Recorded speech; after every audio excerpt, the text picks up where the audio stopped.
Hello, everybody. Welcome to episode number 229 of the SoxProspects.com podcast. We are the web's number one source for information on the Boston Red Sox farm system from top to bottom, from Fort Myers to Worcester, across the Pike to Fenway, and all stops in between, including St. Petersburg, Florida, baby.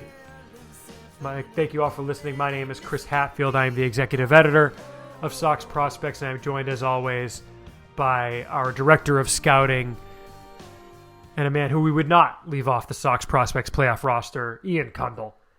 Ian, the Red Sox have won a playoff game. Mm-hmm. They won. I mean, not a big deal, but they're the only team in baseball who's done that this year. No one else has done it. Although by the time people listen to this, another team will have. But one of two. That's one out of every 15 teams. That's only good. American League team too. That's true. How about that? Let's go with that. Because then that'll still be time accurate by the time people listen to this. Okay, I'll edit all of that previous part out, and we'll just say this. Everyone has just turned off their phone. It's an exciting time. We're recording this on Wednesday night, the 6th. The Cards and Dodgers are playing. Cardinals still up 1-0, Ian? No, it's 1-1, and Joe Kelly's actually coming into the game. Because Justin Turner went deep. I knew that. Joe Kelly, Red Sox legend, about to come in the fifth Fight inning. Club. There's a few of those guys in L.A. So I hear. Just a few, yeah. Brewster Gratterall. Thank you all for listening.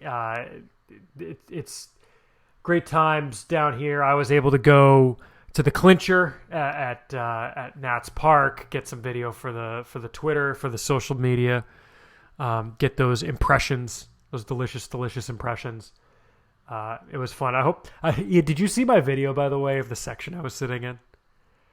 Yeah, there was a lot going on. There was a lot happening. There was a guy to my left who took his shirt off. Having been to Nationals games before, it wasn't surprising. But yeah, this was a very different crowd that I was with, because I was like kind of back behind the plate. The guy in front of me was like going crazy. Like at one point, his girlfriend like got up out of her seat and he just wound up and slapped her right on the rear, like just as hard as he could. And I'm just like, dude, you know we're all right here, right? Like, it's not very appropriate. It was not. There was a big guy next to me with a beard who like had a Ruth Bader Ginsburg tattoo on his leg, which was pretty sick. It was an interesting time. And then there was a guy with a Red Sox Ian Kinsler jersey. It was quite a game to go to, I think, also. That was the whole reason I went, right? Like, I legit blew off friends because I was like, yo, I'm going into the Nats game, or the Red Sox. It was it turned out to be a pivotal game because, we'll get into it when we talk about yesterday's game, but if that is played in Yankee Stadium, that is a very different outcome. So I would say, the balls that got hit. Yeah, the dynamics are very different in Yankee Stadium. Oh, so sure. Red Sox being able to host that game. Well, also they would have been we would have had game 163 to discuss actually also. So that's a very good point. Yeah, no, that was a very different very world game. It's an episode of What If.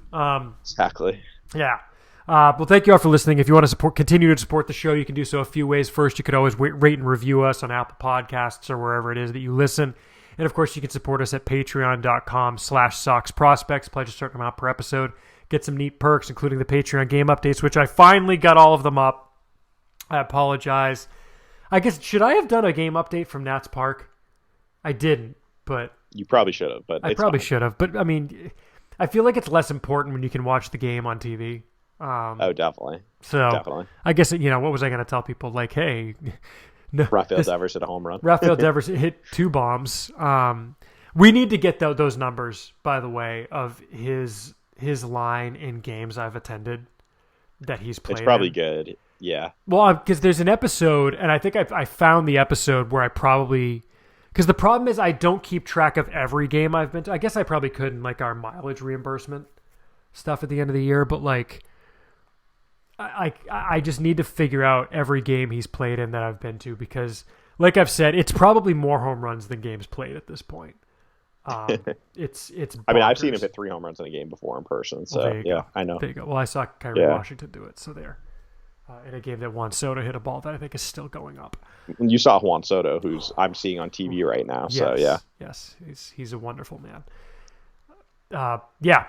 Good times. We got a lot to talk about. We're going to talk about the playoffs, of course. We do mean playoffs. We're going to talk about the roster, things going on for the wild card game, for the DS roster. What we see coming out of this, the Rays, they're just fascinating to me as well. I mean, yeah, we'll get into Drew Rasmussen might be their third starter. That's just bonkers. Well, no, what's crazy is they're starting Shane Baz in game 2, who has like 3 starts in the majors this year, and he's probably like a top 20 starter in all of baseball already. Like, and then weird. And then they're starting Shane McClanahan in game 1, who also wasn't in their rotation to start the year. Like, their rotation to start the year was in AAA, AA, and the bullpen on another team. Yeah. So it's just this was like, I feel like the most peak Rays year we've ever had. It might be. They had like 14 different guys record saves. Yeah, like they just were churning and burning relievers. They had like their rotation completely, like their rotation got better after their Cy Young candidate Ace had Tommy John surgery. Yeah, as you said, like their entire rotation is made up of guys who like who wasn't in the rotation to start the season. Like it's nuts what they're able to accomplish, and they are very scary, and we'll talk about that in a bit. But first we should probably focus on what happened last night at Fenway Park, because that was a lot of fun. All right, well, and other things we'll talk about. We've got the Sox Prospects Awards getting announced this weekend. Actually, we'll give you a little sneak peek if you're listening to this before Friday of some of the awards that won't get announced until Friday. So you'll get that there. We'll talk them through. And, of course, as always, your emails. Oh, and we've got Arizona Fall League rosters as well that we'll get to. But, yeah, let's dive right into the playoff stuff, Ian. They finally dropped the rosters, a week before the season starts? Yeah, for the AFL. The AFL starts next week. Bonkers. Yeah. When we've pretty much more or less known about 2 of the guys. More or less. Yeah. I mean, one was just obvious, and the other one we saw on social media. But at any rate, playoffs. Last night, the Red Sox beat the Yankees in the wild card game, to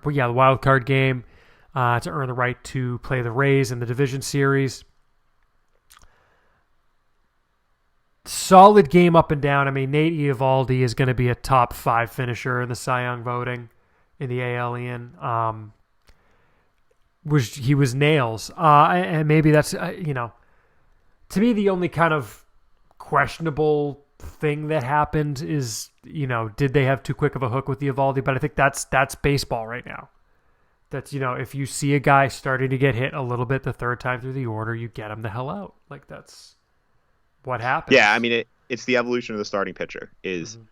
There's very few starting pitchers who get the benefit of the doubt. When you even saw it tonight, like Max Scherzer didn't even finish the 5th inning.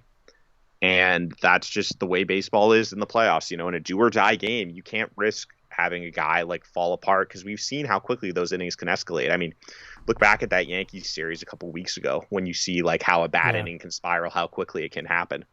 And I mean, you can debate whether that was too quick of a hook or not, but at the end of the day, it worked out with the hat tip to Phil Nevin for that. Oh my God. Unconscionable send. I have no idea what he was thinking. But even if you're trying to be aggressive, right? Yeah, you have to, like, not in this one game. Hernandez had the ball before I think he had hit third base. Well, Hernandez did. Bogarts did. Yeah, no, Bogarts didn't, but Hernandez did. Yeah. And so that's what Nevin's seeing. Like, if you're winning, I get it. Like, if you're up 3 runs, you're trying to, like, you think this 4th run puts the game away, maybe. When you're down 3, that run means nothing. Yeah. Like, it makes it 3-2 or 4-2. Like, keep the inning alive. Like, I'd rather have 2nd and 3rd and 1 out than a guy on 2nd and 2 outs. Yeah. So that was a questionable one. But after that, I mean, kind of played out as we expected. Like, Houck got the 7th. I think Houck would have gotten the 8th also if they hadn't extended the lead. That was my thinking. You think? I think so. Because I was looking at it as keep him fresh. Like, I mean, he looked great in the 7th. Let's be honest. Like, yeah. Oh, for sure. But it's like I'd rather him get 1 inning and then have him ready for Thursday if they need him. I agree, but at the same time, if it's a close game, I'm not taking any chances. Yeah, like, you know what I mean? I was wondering, to be clear, the same. I'm not disagreeing. I'm just kind of more devil's advocate. Mm-hmm. And then once they use Houck in that situation, it's pretty clear it's going to be Whitlock in the 9th. And, he gave up that cheap home run to Stanton, which, I mean, Mike Stanton or Giancarlo Stanton just... Did you just call him Mike Stanton again? Yeah, I did. He hasn't gone by Mike Stanton in I know 6 years, dude. But what he has done this last like 2 months is just absurd. Oh, what he did last night. It was terrifying. Every time he stepped to the plate, I was like, oh no. I was getting real Gary Sheffield vibes from him. He murdered 3 baseballs and would have 3 home runs in pretty much every, what was it, like 10 other parks or something, or 15 other parks, I think it said. Yeah, although I got to say the John Sterling call. Oh, it's incredible. It's one of the best things I've ever seen. I rewatched it about 6 times in a row. I couldn't get over it. It's people were jumping on, who was the guy on the main ESPN feed? Matt Vasgersian. I get it. It's hard from that angle. Like, I get where he was coming from, and he corrected himself. The Sterling one is so bad because he leans into it and says, "What did I do wrong?" Isn't that what he said? What you did wrong is miss the ball. I think he said, "What am I missing? Why is he on first base?" I thought he said, did I do something wrong or something to that effect?" No, or it's something like, that, or did he? What did I do wrong? Why is he standing on first base? There was something some comment about asking why he was on first base, and the fact that he went into like the full-on call with the Stantonian home run is just amazing. It was If awesome. you haven't seen it, find the video on Twitter. Good. It's so worth it. So good. But awesome. That was Stanton's terrifying. He is. But I think Glad it showed, and it showed that the Yankees are just a seriously flawed team. And don't get me wrong, the Red Sox have flaws too. But the Yankees team construction, like, they ran out Kyle Higashioka and Andrew Velazquez as starters in a playoff game. Yeah. And Brett Gardner, who's like, 40 years old. The equivalent for the Red Sox would be if in this game they had run out, I don't think Wong is, I mean, the thing is Higashioka is... He's like Cole's personal catcher, right? Yeah, he's Cole's catcher. It's like when Maddox wouldn't throw to Javi Lopez. But I think the difference is that the drop-off, like, he's not Kevin Pilecki. Kevin Pilecki is one of the better backup catchers in baseball. Higashioka is Sandy Leon. Yeah. He's just like I don't have a problem with Higashioka. Andrew Velazquez is like if the Red Sox had to call up like Jeremy Rivera to start the game. Is it that bad? I was going to say like... No, probably not. It's maybe not that, Downs. Downs isn't quite the analog. Well, no, because Velazquez isn't a prospect. He's just That's what I'm saying. He's just an It's like Mike Miller, but better. Because like Jairo Munoz, maybe. Well, Velazquez is like kind of like a established at this point big leaguer, but just like he shouldn't be starting a game for the Yankees in the playoffs. No, and it just showed as like after that top 3 in the lineup, there was no one that I was worried about. I mean, and if you look at the lineup, the top 3 had 5 hits, the rest of the lineup had 1 for the entire game. It's very top heavy. Yeah, both in weight and ability to hit the ball. And don't get me wrong, the Red Sox lineup is definitely top heavy also. Like Dahlbeck and Arroyo, went 0 for 7 combined at the bottom. But I just think you saw the difference to like the Red Sox put together quality at bats, the Yankees didn't. The Red Sox pitchers threw strikes. It was just little things that like are obvious, but at the same time, it shouldn't be coming up in a playoff game. You shouldn't be expanding the zone the way the Yankees are. Your pitchers need to throw strikes. 2 pillars of baseball. Don't chase, throw strikes. And the Yankees didn't accomplish either, and the Red Sox just excelled at both. Their pitchers were incredible. They were around the zone entire game.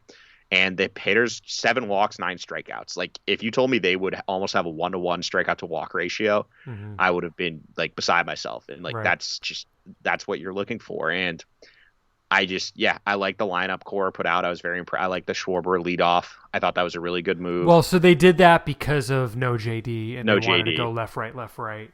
Yeah, and but I like that's the best way to do that. The balance he provides at the top, with some power and getting on base. And yeah, I loved Schwarber and Anthony Rizzo as your leadoff hitters. Oh, it's great. That's modern baseball for you right there. Just put the highest on base guy. Yeah. But would you have started Travis Shaw instead of Bobby Dahlbeck? Probably, but I understand what Cora didn't. I think it was explained that he wanted Shaw for a key pinch hitting situation, which is what he did, and it didn't work, but the process made sense to me, so I get why he did. That's fair. And we also don't have access to the data they do. Maybe he wasn't. No. And I said this going in, is it's like Dahlbeck is a terrible matchup against Garrett Cole. Yeah. Dahlbeck, and they showed it. And by the way, did you watch the ESPN2? No, I was watching the normal feed. The ESPN2 feed was so much better. Oh my God, it was so great. I mean, it's the Statcast feed, of course. They had his numbers against velocity. It's really bad. It was like 1 for 22 with like an over 50% strikeout rate or something. Yeah. And that's, I mean, we'll get into that at the offseason, I'm sure, with Dahlbeck, but that's, he's like a matchup play, and he's been rough for a couple weeks now, and but if you use him correctly, he still can be effective. Sure. But I think, though, that they did save Shaw because they had the 3 catchers on the roster for the exact situation they ran into, where they wanted to pinch hit with a lefty for Plawecki early in the game and not have to worry about it. Vasquez got hurt. We don't have a catcher. Oh, crap. Yep. They obviously had Wong there, and they got Shaw in a big situation. It didn't work because Lysica was nasty in that inning, but the process made sense, and I just thought it was really, Core did a good job. The players obviously did an excellent job, and they hit, everything broke their way in the game, and that's kind of, what do you need in October? You just got to get hot, and hopefully this is the start of something. But I think that, the Rays are a completely different animal to an extremely flawed Yankees team. Plus, I mean, the Rays is a team that, as a team, not is a team, won 100 games with their payroll. I mean, look, they've got an absolute monster in Wander Franco, who's probably already like a top 25 player in the game. Is that? Maybe that's hyperbole. What is he? I think he's on 43 straight games, 43 game on base streak to end the season or something. Yeah. I mean, as a 20-year-old. Yeah. I mean, their lineup, it's like you've got Brandon is Lowe, or which one's the Lau? Brandon's the Lau. Okay. Yeah. So you've got Lau at second, Wander at short. Nelson Cruz is their DH, who's the most unraised player ever, by the way. Lau had, 39 home runs this year or something? He almost had 40 home runs this year, I believe. He was an absolute monster. And Lau's someone, and you look at his batting average and it's not great, but he's like a 360, 370 OBP guy. Like he gets the job done. He gets on base and he hits home runs. He's a modern player. And then you match up, in the outfield, you've got a Arozarena, last year's playoff hero. Austin Meadows is having a nice year. In center, you've got the Manuel Margot, Kevin Kiermaier, combo. The rest of the lineup, like G-Man Choi at first base is what he is. But well, if anything, that is their weakest spot is first base. Yeah, I mean, it's so funny, though, because I'm looking at the roster resource lineup right now, and it's like G-Man Choi is the projected cleanup hitter in this lineup. Like, what? Well, it's because the Rays lineup is so weird always. Yeah, I mean, you have no idea what it's going to be on a given day. But it's just that they have such a balanced team where, Mike Zunino, catcher, hit 33 home runs this year. Yandy Diaz and G-Man Choi is an effective platoon. Diaz faces lefties, Choi faces righties. Brandon Lau was 39 home runs this year with a 340 OBP, 540 slug. Wander Franco is just, really good. Third base, they bring out, Joey Wendell and whoever else someone else I'm sure will get some time there during the game. Francisco Mejia. I mean, but then with the rotation, it's like apparently they're going to go McClanahan, Baz, in theory Rasmussen in game 3 if they don't use him in relief in one of the first 2 games. I mean, Baz, who knows how many innings he's even going to go. Like I was listening, going like 5 or 6, right? Not necessarily. I could see him going through. I mean, in his starts, I thought he went 5 or 6. I don't know though. Let me look. Yeah. But go ahead. What were you gonna say? Well, no, I was just gonna say, and then you go to the bullpen, and it's just a bunch of hard throwing righties. That's their entire bullpen. They have the only lefty projected in their roster research bullpen is Josh Fleming, and I don't think he's even a lock to make the postseason roster.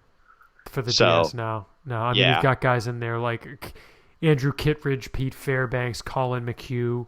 The corpse of David Robertson, Matt Weisler, JT Chagrar, JP Firesign, it's all good, hard throwing righties. Old friend Chris Mazza. Yeah, I think he's their long guy. I don't even know if he'll be on that roster, but yeah, it's just Luis Patino. It's such a Rays team, and yeah, it's terrifying. Yeah, I mean, so Baz's 3 starts, he went 5 2/3, and then 2 2/3.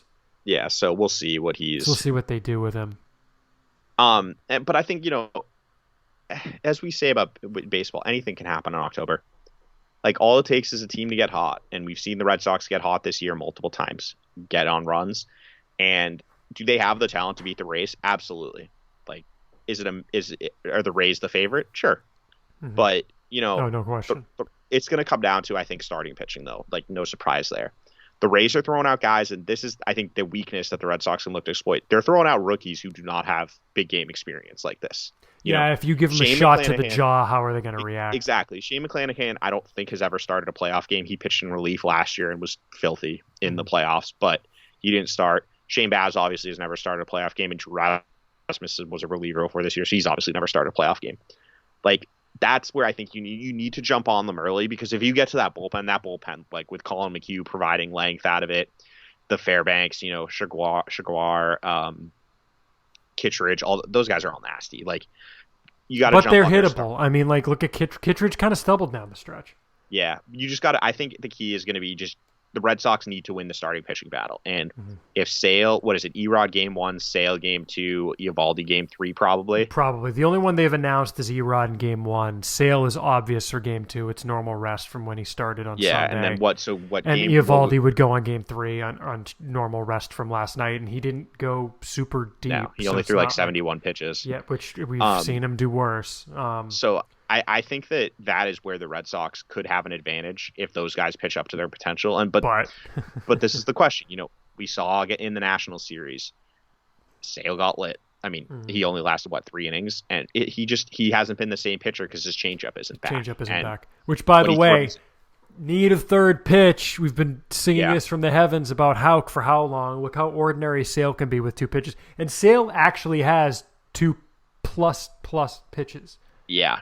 In the fastball and slider, and it doesn't matter if the changeup isn't working to righties. And this is the concern: is the Rays are going to load. They're going to load that lineup with righties, and that's it's things like it's going to come down to you need good Erod. He had his bad stretches, he had his good stretches. His numbers were he got very unlucky. Defense definitely let him down, and I think he's in the top 10 of like American League starters for WAR, but his ERA was close to 4 or 5. It's if you use F-WAR, because remember we were talking about how Fangraphs and Baseball Reference WAR. Baseball Reference WAR is based on runs allowed. Yeah. Fangraphs WAR is based on FIP. That's a huge difference. But if they get good starts from those guys, they can be in every game and they have every chance to win it. And no question. I think it's just going to be a fascinating series too, because the Rays, that their manager, why am I blanking on his name? Cash, thank you. He's going to manage like that game, every game like it's game 7. And that's what Core is going to do too. And it's going to be fun watching like the strategy back and forth between those two, because they're two of the top 5 managers in baseball in my opinion. And don't ask Twitter that, because although Twitter has the top 5 managers are no one, because everybody sucks. Every manager's terrible. I mean, it's those two, AJ Hinch. Who else? No, I know. I'm saying like Twitter would say otherwise. Robert, yeah. But but they're 2 of the top managers in baseball. Let's just say that. We'll put a number. But it's going to be very interesting, watching them match wits and then kind of seeing what happens. And I think the most interesting thing for me, even just kind of taking it back a step, is I have no idea what the Red Sox roster is going to look like. And that's a good time for me to jump in. Hey, everyone, it's Chris from Thursday night. The next section of the podcast, we talk about projecting the ALDS roster, and we were way off. But you know what? We're going to leave it just because we, look, you're going to throw opinions out there. You got to be willing to be wrong sometimes. And I think, next week we'll talk about why we were wrong, why the Red Sox did what they did. But obviously, the Red Sox for the ALDS, they added Danny Santana, Martin Perez, Chris Sale, and JD Martinez, and they removed Jarren Duran, Connor Wong, Matt Barnes, of course, as well as Jonathan Aruz. So, obviously we didn't quite have that right, but we're going to leave it. So enjoy us being wrong. Mock us in your homes or on your commutes if you wish. But we'll be back next episode and discuss why they did the things they did and why we had them pegged wrong. So enjoy us being wrong. Here is last night, us. And that's the big wild card, is we haven't really mentioned it. Like JD Martinez, we have no idea what's happening with it. Yeah, so really. JD Martinez was not. Let's talk really quick Yankees roster or Yankees game roster, and then what will happen with the division series. The Yankees roster did not include JD Martinez because he got hurt on Sunday running out to right field and tripping on second, which is some crazy, like, bad movie nonsense that you expect to see in, like, Rookie of the Year or something. No JD Martinez, obviously no Chris Sale because he was unavailable. So what we got instead is a roster with a bench that's the other catcher, Vasquez, Plawecki starts, Vasquez is on the bench. Connor Wong, Travis Shaw, Jonathan Aruz, and Jarren Duran. Which is crazy to look at because you've got three guys who were in AAA before they got called up for the playoffs. But that's great. Of course because Jose Iglesias. Three prospects on right. It's weird, right? But that's because Jose Iglesias, of course, wasn't available. So Christian Arroyo is now your starting second baseman. In the bullpen, you've only got one game. So you've got your starter. You go with 1, 2, 3, 4, 5, 6, 7, 8, 9 guys who are in your bullpen. Actually, 8 guys who are in your bullpen. And then you activate Josh Taylor. Surprise, surprise. Didn't see that one coming. And then you add Nick Pivetta and Eduardo Rodriguez to your bullpen. Didn't wind up needing either of them, which is great, but they were there if needed. One thing that I kept getting, Ian, the number of people that were surprised about, less so Darwinzon Hernandez, but I did see that too, but more so that Hirokazu Sawamura didn't make the roster. The people who were stunned he didn't make the roster. Yeah, I didn't get that at all. Like, why is Sawamura like? And I mean, the one reply I got on Twitter had it exactly right, and like the reason they said that is because he pitched great on Sunday. Sawamura doesn't pitch great on Sunday. No one cares. Fair, but that's it's just the reason why. Because then the reason why is he had pitched once in the prior 13 days. Yeah, and for me, so his lasting impression was good. For me, it comes down to in these playoff games is what is this with every reliever? I ask myself, what is the situation I would be comfortable using them in? Yep, and with Sawamura, the answer is the game's over, you're screwed. But in a one-game playoff, there's no reason to have that person on the roster. Well, because Sawamura's role in the regular season is it's the middle innings and there are men on base, and you want to have someone try and get out of it who's not one of your horses you might be saving for later. But the point in the playoffs, exactly, you have to throw a horse there because you can't allow any run to score. Exactly. Exactly, because in the regular season, if you lose a game, it's not necessarily the end of the world, although the Blue Jays would probably tell you otherwise right now. Yeah. But that's why you look at the Dodgers game right now. They brought Joe Kelly in the 5th inning. Yeah. Joe Kelly's been their setup guy along with Trinan. He's pitching like the 7th, 8th innings. They brought him in the 5th inning because there were 2 runners on. Right. That's the kind of stuff that happens in the playoffs. In a regular season game, that's probably where they bring in one of their middle guys.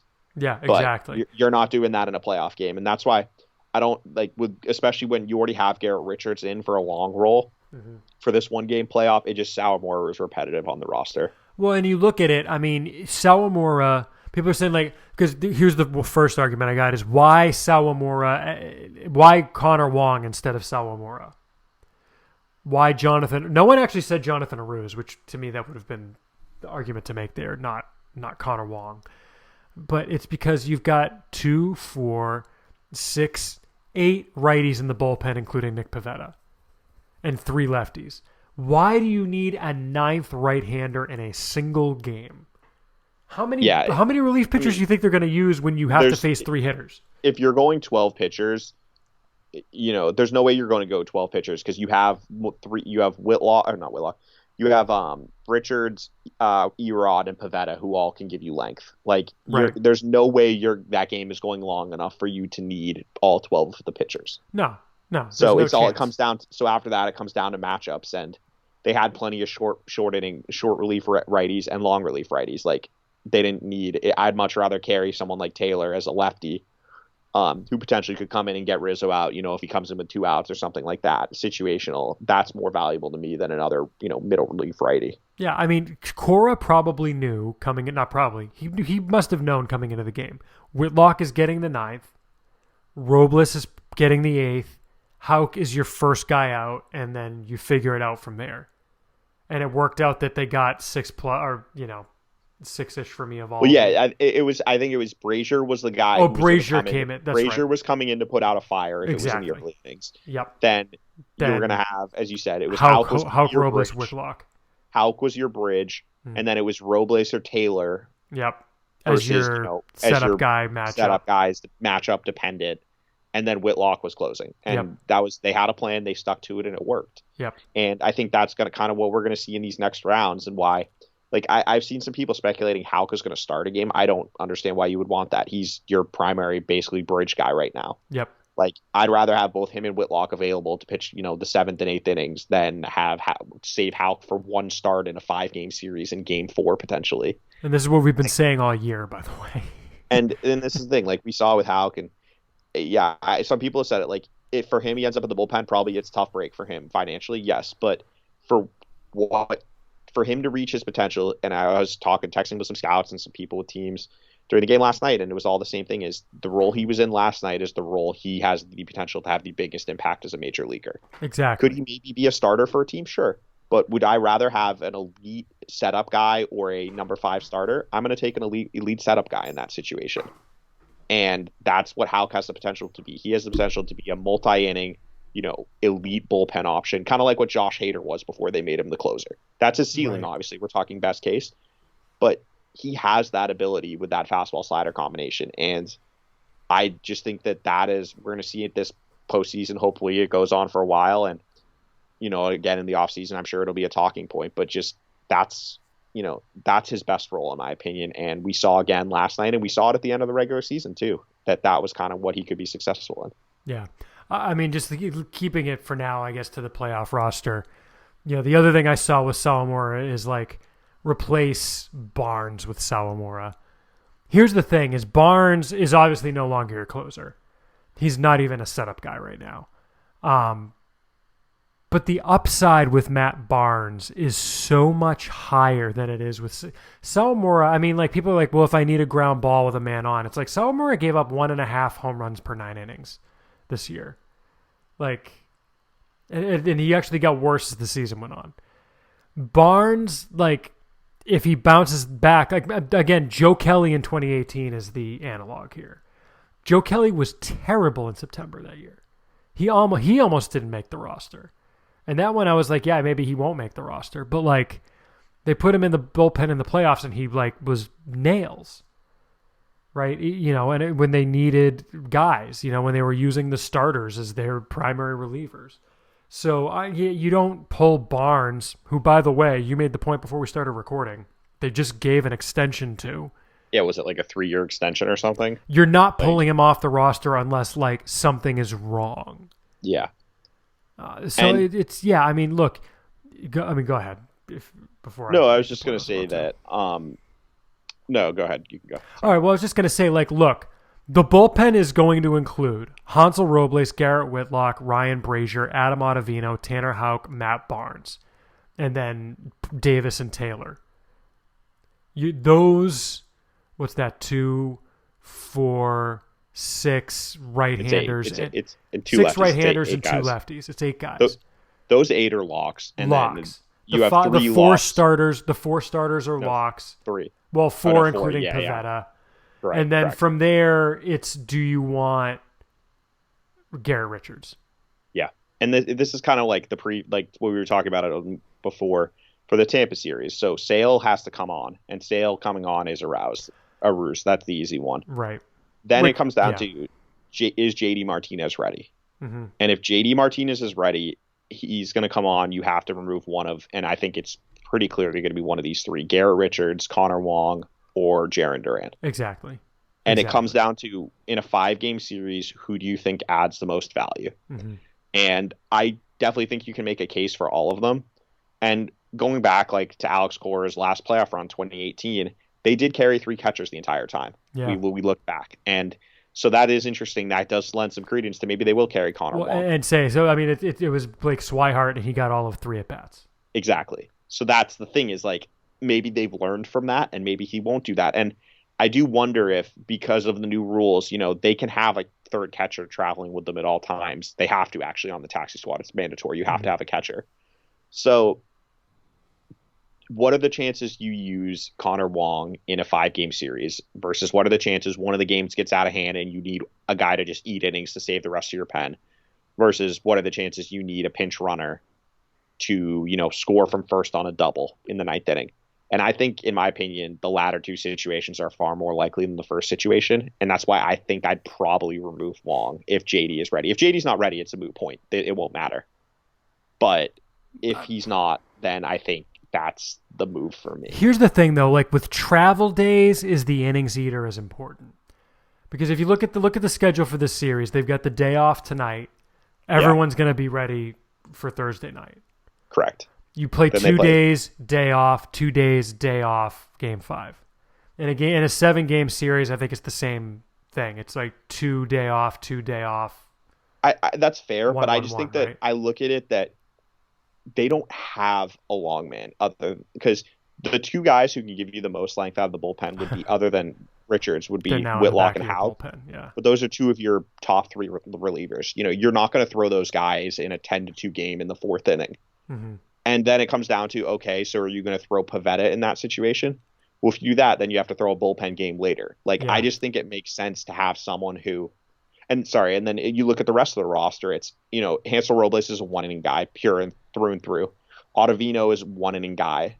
Barnes is a 1-inning guy. The lefties are 1-inning guys. Brazier's a 1-inning guy.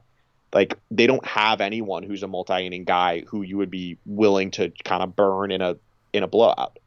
And I do think that has value of someone who, or even the other one flip side is, what if you have a super long extra innings game? We've seen it before.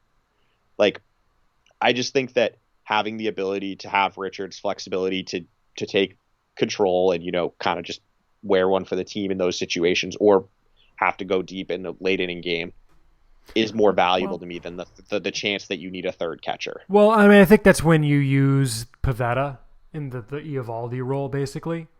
And I think, look, if you need to start Houck, I think you're comfortable starting Houck if you need to as the 4th starter.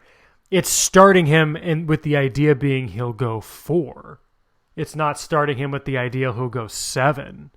But if you're going to do that, and I will say, if they do consider that, they should do an opener against the Rays because the Rays are going to stack their lineup with lefties. They should just start Davis or Taylor and basically be like, either you're going to have to start your lefties against our lefty for the first inning, or you're going to start, all righties and then have to make changes after the first inning or two.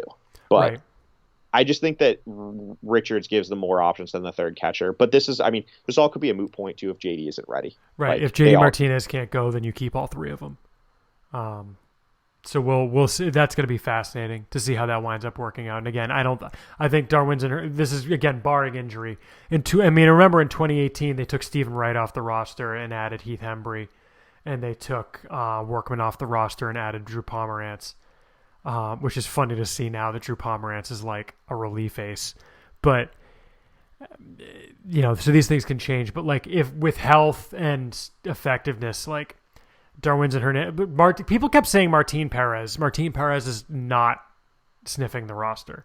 I don't understand why you'd have Perez on over Richards. Richards, they would be filling the same role, and I would much rather have Richards in that role. Right, Perez's season is over, barring catastrophe.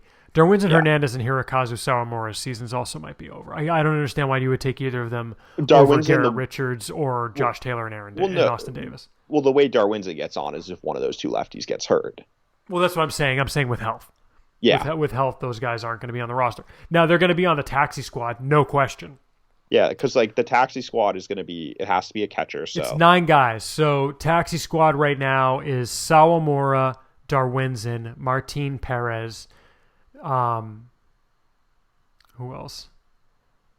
Danny Santana was in that photo yesterday. Danny Santana, probably Jairo Munoz. Or Arouse will be in it. Well, we should talk about Munoz because we have to talk about the move they made today, which is kind of interesting. Maybe it is, I guess. I don't know if they had to. I mean, they didn't have to.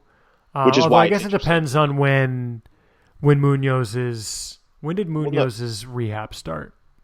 Now that I think about it. But that's what's interesting is they outrighted Jose Iglesias and Jairo Munoz off the 40-man roster. Jairo. And that means they're now at 39. It could be nothing, but I just think it is interesting that they did something that is kind of they didn't really have to do as far as we understand, unless like Valdez's rehab is up is the only thing I could think of. But Unless whose rehab is up? Valdez, because he's on the COVID list, so he's not on the 40-man right now. No one's. That's what I was checking. No one's rehab is up because Munoz. I think Munoz was first, and he started his rehab on the 24th of September. Okay, and yeah, it's a 20-day rehab, so they're not close. It. So that's just interesting to me that they and Valdez and Santana started theirs on the 29th. Okay, so they made a move to make a room on the 40, which maybe they're activating Danny Santana is the only thing I could think of, and which he replaces Duran. But that was the only or I know the people on Twitter. Casas is what they wanted. Yeah, believe me, I would love to see it. You know, they did happening. it like the Twins did it with Kirilloff. I would be stunned if it did happen. I can't see it. I mean, I guess you can. I don't. If you're gonna do that, he would be replacing Shaw. Like it's just a weird situation. I just don't see it. But right. But yeah, it's just interesting to me that they gave themselves some flexibility with that extra spot. So and that could be all it is. I mean, that could be all that they're doing. Is giving themselves some flexibility. And let's be honest, if it is Casas, this will have an emergency edit in right here of us recording tomorrow discussing that. Right so, here. Yeah, so just be prepared if that's what happens because it's coming. But no, I do think that move was a little interesting. But I think that, like the roster kind of JD is the wild card. And if he's not ready, then it's easy. And if he is, then that's where the interesting move comes.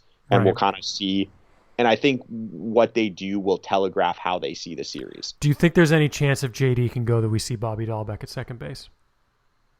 Not to start a game. I could see it like late. If it, late game, it runs into a situation where they burn pinch hitters and they have no choice. I mean, that's the risk of taking a Rouse off is you technically, if you have to move Hernandez to the infield, if something happens to multiple people, then you're kind of in trouble there. But could you imagine a late inning defense of like Schwarber?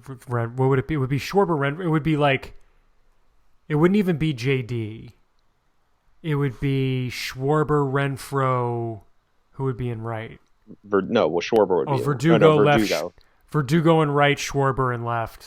Yeah. Renfroe in center. And then first base, like Travis Shaw, Bobby Dahlbeck. Yikes. Well, no, I mean, Kike would be in, so he would be in second. Fair. I think that's why I get why they're looking at it, right? Yeah. So we shall see. It's going to be interesting, but all right, we'll have some thoughts on it. Yeah, Should we move on to the AFL? Let's move on to minor league stuff.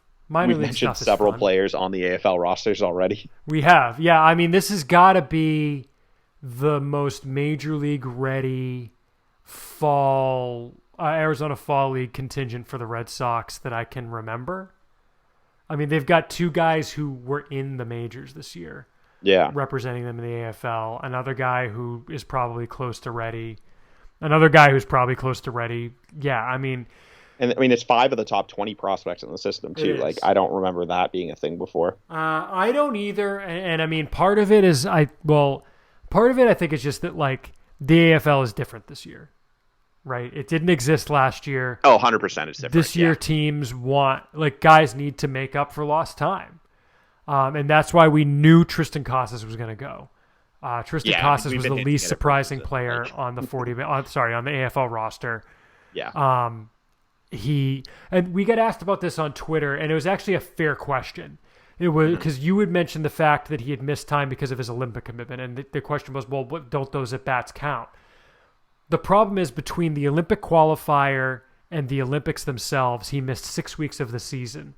And in those 6 weeks, he got like 40 plate appearances. Or no, it was like 23 and 15. No, it was like, I thought it was like 30 or something, but it's like 35, I think, or so. Yeah. If he had been playing during the year, he would have gotten like 120 in those 6 weeks. Or like 100. Like he did that. Like it's a big difference. It's a big difference. And yes, there was practice, and yes, there was, friendlies that didn't count, to use a soccer term.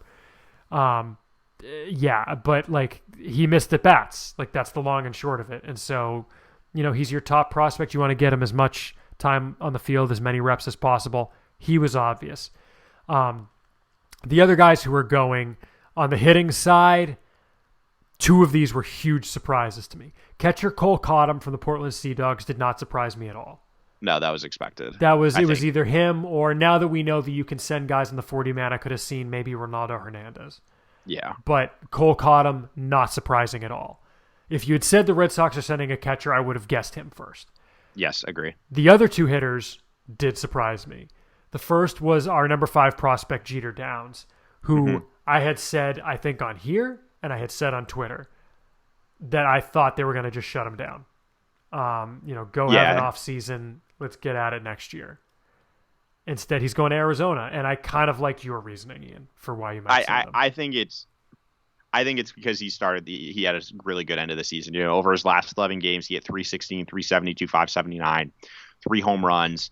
Looked more comfortable at the plate. I remember the last episode we went deep on Downs, and he was just putting together more quality at bats. He looked more confident at the plate, and I think the Red Sox are hoping he can build on that. And it was a tough year for him, no doubt. His season line is brutal. I think it was like 187 to 60. Good. But that last 11 games, he showed signs of life. And if you can get him, right, and get him building, getting him more confident, and getting him more bats against quality pitching, I think that is worth the trade-off of, or having to use a spot on him. And I get it. I think that if he had been bad to end the season, I don't think he would have been there.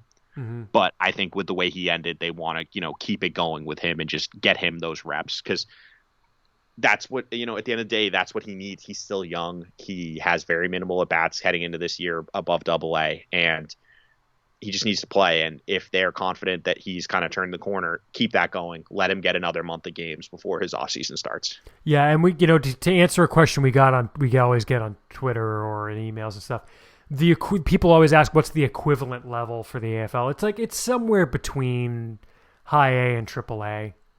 Like the guys that the Red Sox are sending. Right. But it's like, no, I know. I don't want to just say double A, because it's not like Tristan Casas is going to face a bunch of double A pitchers. It's like, he's going to face pitchers from that range. I think it's like it's closer to AAA than high A, if that makes sense. I agree. On the scale. It's like between double and AAA. Well, look at who they're sending. It's one guy from Greenville, two guys who ended the season in Portland. No. 2 guys who ended the season in the Worcester. No. Casas ended the season in Worcester. Casas, Downs, Siebold. Oh, I thought you were talking about the pitchers, I thought. No, Casas everyone. Oh, I thought you were talking about the pitchers. No, there's one pitcher who ended the season in Greenville. There's 2 guys who ended the season in Portland, in Politi and Cotton. No, it's one guy. No, okay, let's just talk about the pitchers, because that's what we're talking about here. Well, no, I'm talking about the general level. It's of the 8 guys, 5 of them ended the season in Worcester. Like, that's all I'm saying. So that's the point I was making, and that's but I think it's more, though, like looking at the pitchers is what is, and it's 2 guys who ended in Worcester, 1 guy who ended in Portland, 1 in Greenville. So It trends on the older side. Right. But I think that then I guess the other surprise is Connor Wong, and this is the interesting one, is he's needed for the Red Sox potentially. Yeah. So my guess is he reports whenever they get eliminated, right? Right. So I wonder if they just didn't have another person to send. They were just like, not really, but you know what I mean? They wanted him to go, and they decided that him getting, whether if they go all the way, it could be as few as 3 weeks, I think, because it ends early November, I believe, or sorry, mid-November. AFL it doesn't even start until mid-October. Right, it ends mid-November, right? Is it only for a month? I thought it went to the end of November. As we both hit the internet. I think what it comes down to, though, it's the thing that we realized earlier, Ian. Connor Wong only got 222 AAA plate appearances this year. Yeah, it's a month. It's a month and a week. The championship is the 20th of November. Okay. So if they play all the way to the end, he would get 20 days there, 17 days there. But I think he just needs the reps that badly. Yeah. Like they thought, because the other thing we realized, sorry. No, you go ahead. Okay. You did all the research. I took the credit, so you go for it. It's fine. No, who cares? It's a fact. Before mid-August,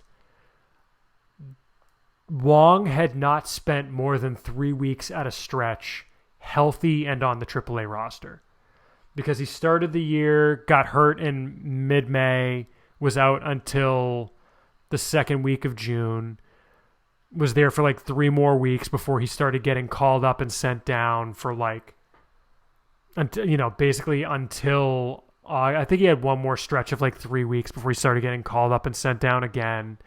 And then finally from mid-August to the end of the year, do you have the lineup, Ian? He finally got 6 weeks in Worcester.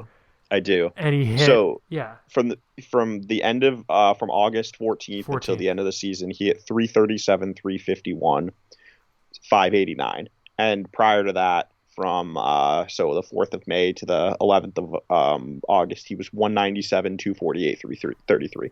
So it's almost like getting consistent playing time in the same position is good for your ability to get in a groove. Yeah, and look, at the beginning of the year, he was clearly not right. But that said, there were a lot of guys who weren't. Everyone's favorite second baseman, Nick York, was terrible in May. Like, guys were rusty. They didn't play last year. I don't know what the alt site counted for. I don't think much, honestly, based on what we saw this year. Granted, Jarren Duran came out hot, but... I mean, but he was 211, I think, after his like hot start for the season. He didn't hit well at all. Yeah. Okay. Yeah. He hit like 211 after that first month or whatever it was. So, I mean, I think the alt site was what it was. We don't really need to look back on it anymore. Hopefully it never happens again. Yeah. But it's just Wong. His season was messed up. He didn't get the at-bats, and he wasn't, getting the playing time earlier in the season for a variety of reasons, whether it was on the taxi squad, he was actually on the active roster, or he was injured. Once he came up and got that consistent playing time, he hit well, and, it's an opportunity to get him more at-bats and just work on his catching, because I do think, he's going to be the third catcher going into next season, assuming they bring back Plawecki and Vasquez, and I've heard really good things about his ability to call games. I've heard good things, and I've like what I've seen from his defense. I think he does profile as a potential backup catcher. And we talked about how low the bar is at the plate, but he does need those at bats, because you don't want him. He's too young to just kind of throw into that Juan Centeno, like Chris Herman category. You want him getting at bats, and because there is a chance maybe he's more than that. And so I think this is a good way to kind of, get those consistent reps for him, or get some more reps for him before the end of the season.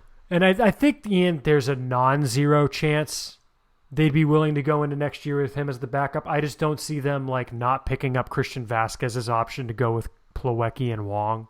And I don't see them jettisoning Plawecki to go with Wong. Plawecki, I think, is crazy. I consider Plawecki one of the better backups catchers in all of baseball. And, yeah, I think that's fair.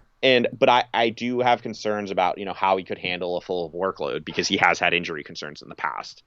And that's why I'm not sure I'd be comfortable going into the season with him as the starter and Wong as the backup. And Vasquez, I just think, is too important to the team to not pick up his option. It's very manageable. It's $7.5 million or something. Something like that. And people on Twitter today were all ready to like jettison him and send Wong to start Wong tomorrow over Plawecki. I mean, if you started Wong, he's going to strike out like 35% of the time next year. So, but I think that's going to be good. And do you want to talk about the pitchers briefly? I mean, I think were you surprised they sent Seabold?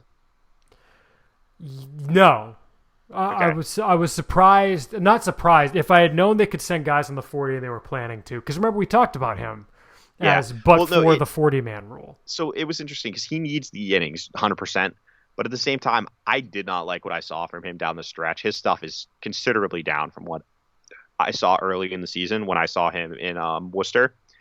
And since his injury, it's just not back. His velocity, he's down more than a grade. Pre-injury, before his injury, he was hitting 93 to 95. And now I think in his last couple of starts, he was like 89 to 92. So he's down a full grade. Like, that's a little concerning to me. But if they're sending him, it says to me they think he's healthy enough. And so I'm interested to see what his stuff looks like there, because he does need the innings. He needs to build up too for next year to be able to handle a workload. Because he's going to be, starter. I don't think he'll be the sixth starter, but maybe the seventh or eighth starter heading in the season. I'd be comfortable with him as the sixth starter. Oh no, I would be, but I don't think he will be, because I think one of Whitlock or Houck is going to be in that role to start the season. You really interesting. Yeah, interesting, because To me, like, because you could use those guys. Those are both major league arms, no question. Right, but you're not going to – I don't think there's any way you go into the season with both of them in the starting rotation. No, but I could see Houck in a bullpen role. I could see Whitlock in a bullpen role. Oh, I agree, but I'm saying that I think, though, that they would, like, stretch them out before going to Seabold as someone. That's all. I just think so like in what, like the role that we thought they envisioned for Matt Andrees, basically. Exactly. Like, okay, I think yeah. I think okay. That's what I would view them as, like the sixth starter, quote unquote. I thought you were saying that one of them would go to Worcester and start. No. They're both going to be at the majors next year. Right, but I agree. It's just going to be, and that'll be another great offseason discussion is, do they try to convert both of them? Do they try to convert one of them? Or do they just leave both of them and say, if it ain't broke, don't fix it?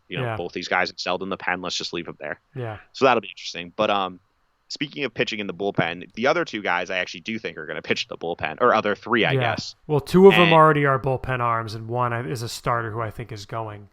Yeah, the reason I think Wankowski will pitch out of the bullpen is let's talk. The names are Josh Wankowski, AJ Politi, and Brendan Salucci. Wankowski started in Portland and Worcester this year. Politi was in the rotation for most of the year before they finally did move him into the bullpen near the end of the year. And then Brendan Salucci is straight relief. He was in Greenville this year. And with Wankowski, he actually threw a full innings workload. I think he had 110 innings this year. He might have led the system even. And he had 113 the year before. So he pitched the entire year. There's no need for him to, add on multiple other starts.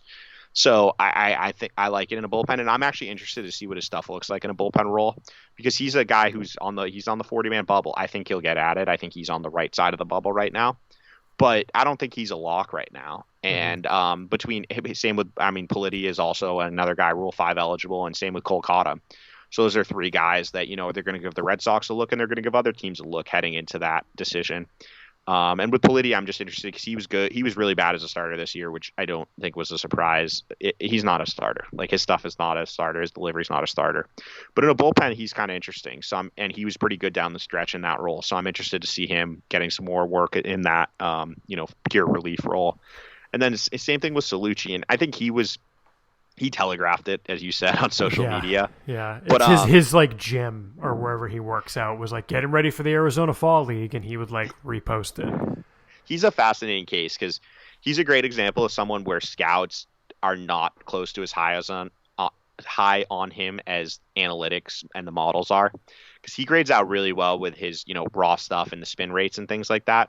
But just in game, it comes down to scouts, and I've seen it, I'm very skeptical of his ability to throw strikes. And it doesn't matter how good your stuff is. If you can't throw strikes, it's never going to play.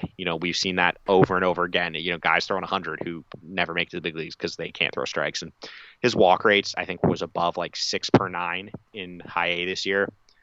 And that's a concern to me. He struck out 59 guys in 37 innings. Great. He walked 28 in 37 innings. Yeah, not good. Not good. So, it's going to be interesting. It's an aggressive assignment for sure, because he's going to be facing even more advanced hitters than he was in the low minors. But when he's on, and I saw him in a really good outing, his stuff is nasty. I mean, you're talking mid to high 90s fastball with a above average to plus breaker. But at the same time, there are outings where he's going to walk 4 guys in 2/3 of an inning. So, I wonder if they're working on some kind of like mechanical tweak with him, because you talked about how he's looking he's looking at third base when he throws. Yeah, his mechanics are very rough. But I'm not sure that's the best place to kind of work that out. I think Instructs would be a better environment for that.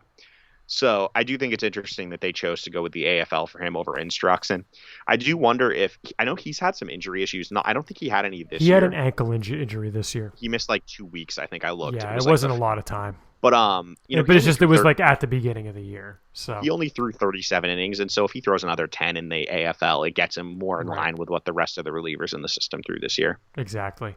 And by the way, speaking of the Fall Instructional League, Baseball America reported that the Red Sox they reported what the list of players the Red Sox are bringing in to camp this fall.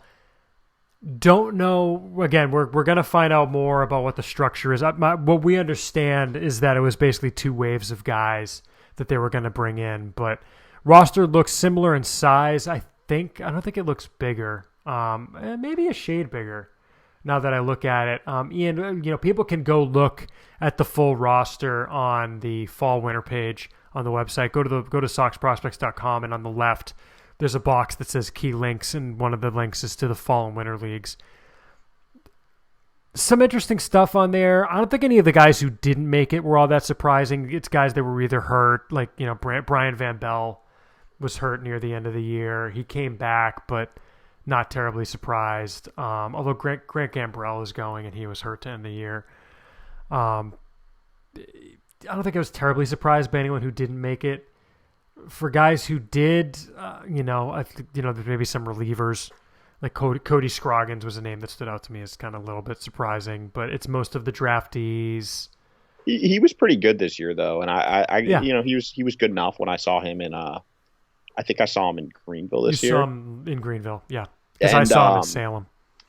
Yeah, I mean he was actually really good with Salem. He was not as good with Greenville, but a decent little arm. He was up to like 95 with his fastball. I get it, and.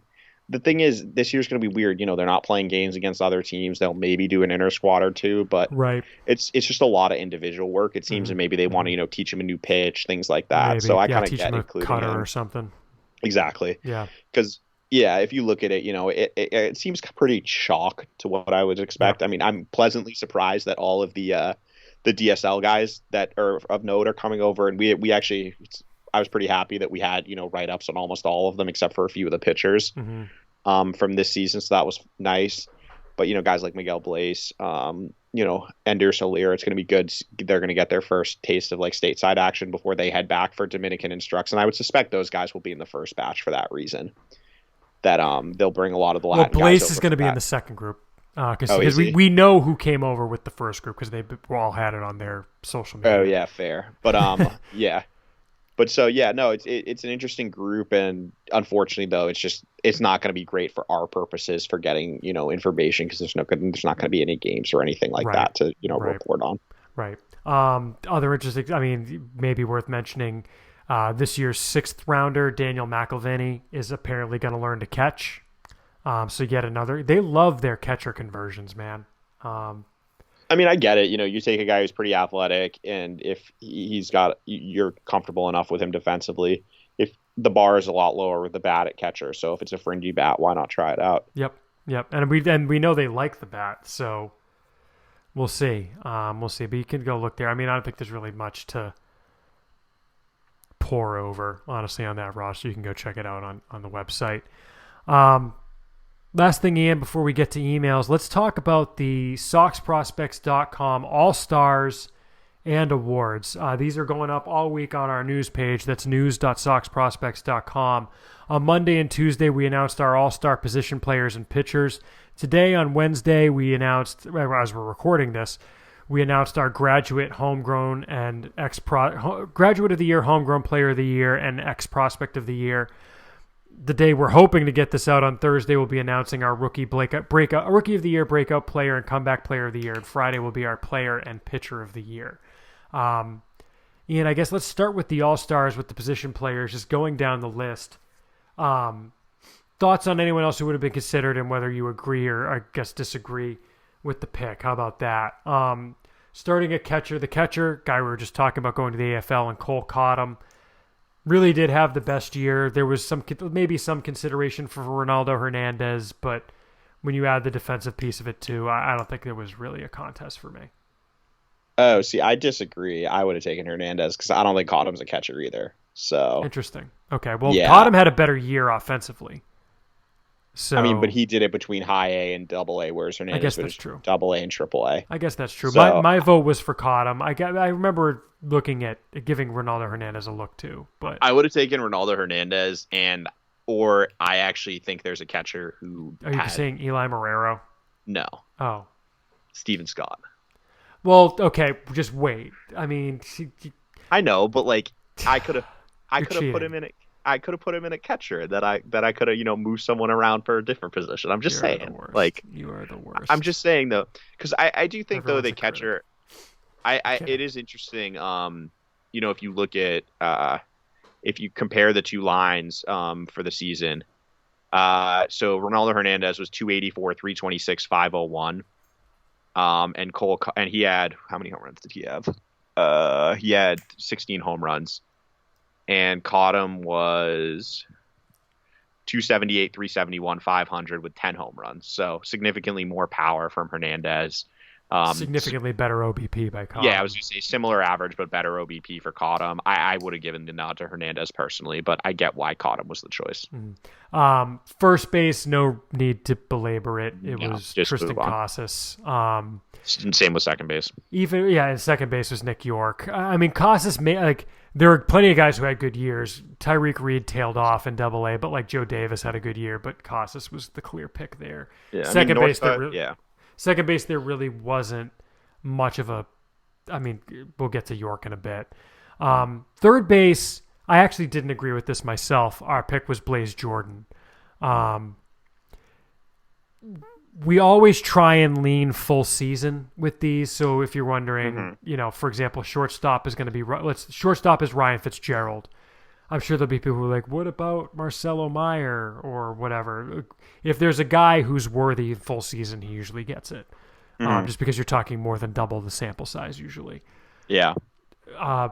Jordan here, for me, it came down to two guys, Ian, and Jordan and Edinson Paulino, who moved around the infield but played more games at third base than second or short. Okay. My vote went to Paulino. I get votes for Jordan, but, for me, they were roughly the same level. Actually, Jordan only got, 3 games in high A, so they were low A, sorry. Dollar in the cookie jar. Well, yeah, Paulino got way more at bats this year because obviously he played the full. Jordan missed that last 3 weeks basically, or last month almost. Basically played 3 games, I guess, after his promotion. So, yeah, I probably would have gone Paulino for that reason too. But I get why Jordan got a lot of love because he did a lot in his time. He did. The shortstop was Ryan Fitzgerald. He had pretty much by far the best season of any shortstop. 270, 350, 512 line, led the organization in doubles. Just had a solid year, and he also appeared at every position on the field except for pitcher and catcher. I guess he even played a little bit of first base. I didn't realize that. But Portland, they had guys moving around. It got kind of silly at the end almost. But yeah, he had a tremendous year. And then our outfield, Ian, was Jarren Duran, Tyler Dearden, and Devlin Granberg. Some other guys. There were some other guys who came close for hitters. I know that. Gilberto Jimenez did hit 306, 346, 405, and he hit over 300. I understand. So did all of. I mean, not all of those guys. Dearden hit 24 bombs with he had a 368 OBP as well. Granberg had a tremendous line for the season. He hit both in high A and double A. Double A, he wasn't quite as good. He was 286, 331, 469, but he destroyed the high A East, 326, 416, 642. Yeah. So the other guy, go ahead. Duran is I understand why he's there, but he hit 258 for the year. It wasn't, it's a good year, but there were definitely some red flags because it was mostly his damage. A lot of his damage was done early in the season. And I'm interested. Can you explain why it was Franchy Cordero not eligible? So yeah, we had a long discussion about Franchy. And to me, it kind of came down to the fact that there's minor league. So, and it's just kind of should it be best prospect? It's if it's best prospect, who are your all-star relievers, right? How many prospects are in the bullpen necessarily? Unless you're just going to have the 3 guys, right? It's going to be Feltman, Wallace, and Bizardo, even though he barely pitched, right? Mm-hmm. There was consideration given to him. I think we just kind of a guy who had that much major league experience coming into the year. You kind of knock him down a little bit, but I guess that's fair. But he's younger than Ryan Fitzgerald, for example. So right, but again, it's position by position, right? If it were Franchy versus Fitzgerald, we might have gone Franchy, right? Yeah. It's a very good point because Franchy's line in AAA was 300, 398, 533, and if you say, well, look at what he did in MLB. You could say the same thing about Jarren Duran. Well, the other thing is, you could have put Steven Scott in the outfield too. We did. We thought about that. The reason, Steve, let's say, and then Steven Scott was our utility all-star, but that's because he was the best guy who played multiple positions. Well, because my thing is, I have other guys that I would have put at the utility who didn't qualify at other positions. I think that Cedric Rafaela deserved some. Don Rafaela would have been interesting there too. I think he was another guy. The thing is with Rafaela, his hitting line wasn't actually that good. It was like 250, 300, 430. But yeah, like I think That's Christian Koss deserves some consideration. He was 270, 325, yeah, 451, but 15 home runs, 10 steals. I think with utility we were actually looking at like Rafaela would have been fine there. I think we were actually using it on utility, not like next best guy. Not next best guy. That makes sense. Which and I get that what you're saying there with Koss, because I think we had to have the conversation of like, wait, so is this spot actually a utility guy, or is it like the second best guy, right? Yeah, I think I would have had Franchi on there. I understand what you're saying, but yeah, I mean it was tough. He got through almost 300 at bats in the minors this year, right? And I also what was the it's other a fair one? point. The catcher, I definitely would have taken Hernandez over Cottom. Yeah, I mean, but I agree to disagree on that. I'm taking the OBP. Hernandez had 46 extra base hits this year. Like Cottom had, 30. So he had, 33% more extra base hits. I think that more than makes up for the OBP. And, it wasn't like Cottom was 90. Cottom struck out more. Like, I just think I would take Hernandez's line over Cottom's, especially considering the defense is pretty much a wash. They're both probably not catchers. Fair enough. Getting to our awards, today we announced the graduate, homegrown player, and ex-prospect of the year. Graduate of the year was actually we skipped the pitchers, the all-star pitchers. Thank you. Starting pitcher, we named 4. It was pretty easy for me. The 4 starting pitchers: Ian and Brian Bayo, Brandon Walter, Cutter Crawford, and Jay Groom.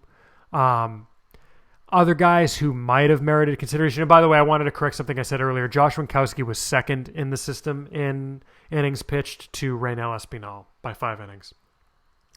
Wankowski was probably the 5th guy, I would say, behind those 4. But just looking at the lines, it really was. I think Espinal deserves some consideration there. Agreed. I understand he's old, but agreed. I think him and Wankowski were the next 2 guys out. Like Espinal was like 3.44 ERA, 110 WHIP, 115 Ks and 117 innings. Like, I get why Groom was on there. He was healthy the whole year, but like he did have a 4.8 ERA. It wasn't like he was excellent. Like, his ERA was bad. I understand the scouting thing is completely different, but if we're just doing it based purely off numbers, that's a pretty high ERA to get it to be like a lock for me. But yeah, but he also, he was the 4th of the 4 for me. He did strike out like 134 in 97 and a third. Yeah. But I agreed. For me, Groom was 4th. It was like Bayo and Walter were the top 2. That's I had no Crawford. doubt to me. I had Crawford 3rd, and I think Groom 4th. Yeah, because like I feel like if you're doing Groom, like Chris Murphy is pretty similar line, and he did it at a higher level for more of the year. And then obviously Wankowski and Espinal is the same thing. So I think it's those 4 or 5 guys could have been in discussion for that last spot or 2. But, Agreed. Yeah, no, I think that's correct. And then after that, you had that's when you start when you get beyond the guys you just talked about. Now you're getting into the like Chase Shugart.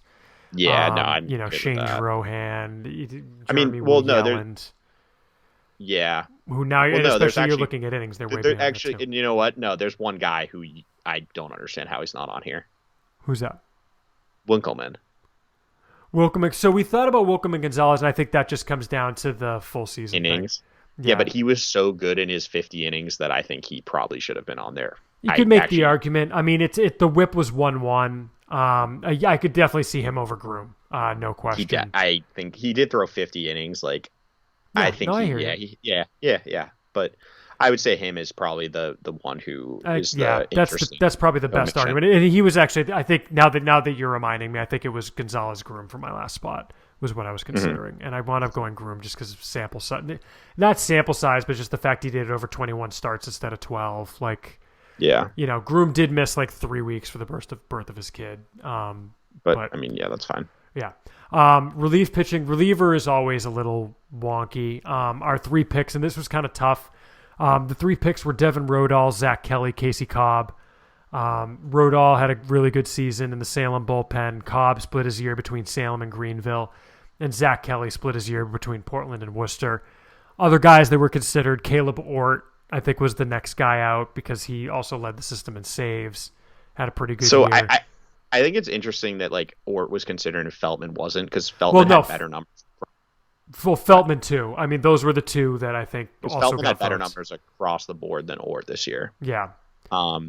So I relievers is tough because I get like why Cobb and Rodal, but I think for me context is important. Those are like 25-year-olds or 24-year-olds pitching in low A. Mm-hmm. And for me, I would dock them significantly for that.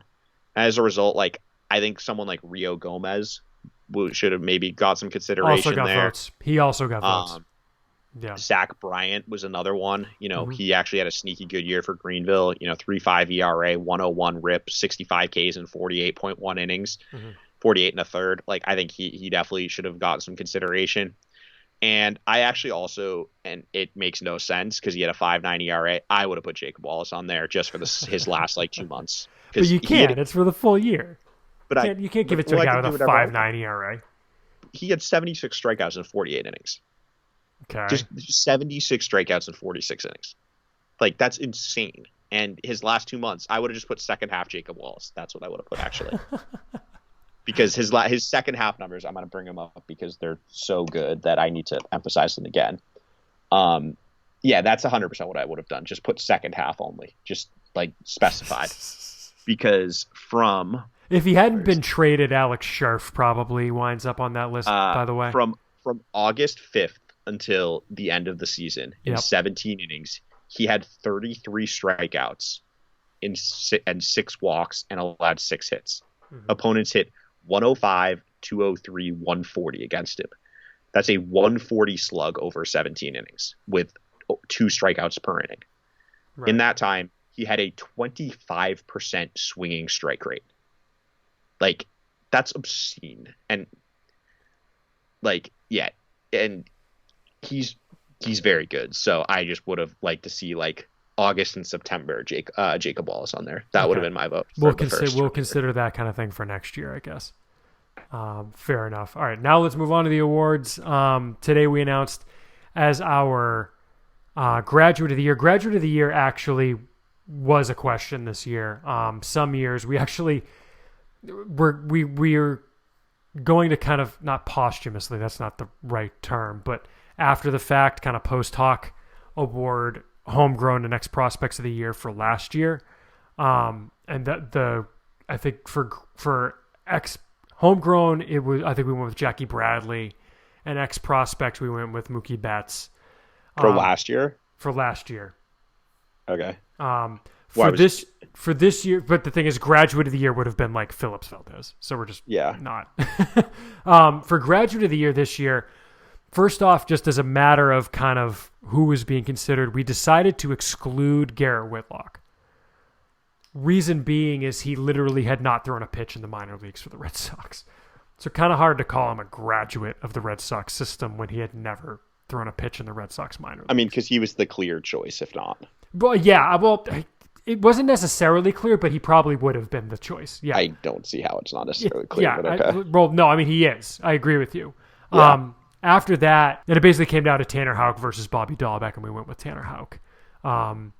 If Dahlbeck finishes stronger, maybe it's closer, but based on what he did in the majors this year, it was Houck. Well, Houck had the highest WAR, I think, of all the graduates, right? Yes, yeah, exactly. Yeah. Exactly. Even, he was 5th among Boston pitchers in B WAR at 1.6. So, I mean, he just was solid for them all year long in both the rotation and the bullpen. Dahlbeck really came on strong in the second half, but not even the second half. That last kind of, it was like a 6-week stretch, and then the last 2, then the last like 3 weeks he's been awful again. He was like, so that kind of, if he had kept up what he did in August and early September and the end of September, he might have made a run at it. But we went with Houck there. Homegrown player of the year was Xander Bogaerts. Really, go ahead. I would take Endeavors, but yeah, it was close. It was take your pick. I think Devers had a better year, but yeah, I mean, I'm knocking Bogaerts because his defense is kind of bad at shortstop. Well, Devers didn't have a great year defensively either at third base. Fair, but shortstop is a more important defensive position. Fair. Fair. That's true. I mean, it was kind of coin flippish, honestly. So I wouldn't begrudge you either pick. X prospect of the year got interesting because a lot of us were going, bets, and then we realized like Frankie Montas had a heck of a year. Yeah, Betts also didn't have a great year for his standards. He was hurt a lot. Like he had injuries. He's just kind of it was a good year. Don't get me wrong. Like it was still it was a well above average offensive year and defensive year. But it wasn't up to the standards that you expect from Mookie Betts. And as you said, Montas was incredible for the Athletics. A's. Yeah, I hadn't realized he was fifth in the league in quality starts with 20. And it was also, he was 13th in terrible for the strikeouts. first 2 months of the season or something. Yeah, I mean, he came on strong. Someone basically realized it, and we were all like, oh, wait, crap, it is Frankie Montas. And part of it, too, is just like, we don't want the X Prospect of the Year award to become the Mookie Betts award. So, whenever you get an opportunity, it's kind of like the Karl Malone winning the MVP. The temptation is there, but he was legit. He was legitimately the pick there. Moving on to what we're announcing on Thursday, Rookie of the Year was an easy one. It's Nick York. More about him in a minute. Breakout Player of the Year was kind of a coin flip. And in fact, this could wind up, I got to make sure I get the right guy, honestly. The two guys it came down to were Brandon Walter and Winkleman Gonzalez.